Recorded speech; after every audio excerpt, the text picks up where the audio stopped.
The United Nations Refugee Agency blames the current refugee crisis on deplorable conditions at refugee camps in Lebanon and Jordan. UN agencies are running out of money, unable to provide basic needs, and that's forcing families to flee. CCTV's Nathan King reports.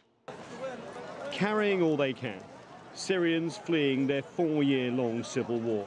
But when they cross the border into relative safety, conditions in the camps that await them are often dire. The United Nations says in the past few months they've had to cut food rations and health and sanitation services are overwhelmed, forcing families to consider the treacherous journey to Europe. What's happening in Syria and what's happening in the neighboring countries, it's all linked. In fact, there are deteriorating conditions inside Syria and in the neighboring countries that are driving thousands of Syrians to risk everything on perilous journeys to Europe. The situation comes down to money, or lack of it. Of the nearly $3 billion requested by the UN to cover the regional response to the Syrian crisis over the next year, less than $1 billion has been delivered. And it's not just Syria. South Sudan has received only just over half the $1.63 billion requested to ease its crisis. Yemen, a quarter of the funds needed.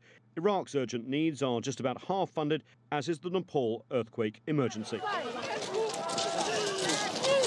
That underfunding has consequences, says the UN, especially when it comes to Syria, with 4 million people having fled their homes during 4 years of conflict.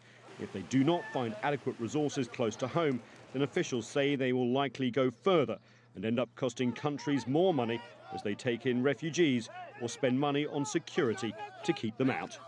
The UN Refugee Agency says the solution could be to make countries pay for humanitarian crises. Currently, that is only done on a voluntary basis, unlike paying for other UN agencies. The UN argues that if countries pay to keep refugees closer to home and give them what they need, then they'll be much less likely to travel further afield and cost more for countries like in Europe. Nathan King, CCTV, Washington.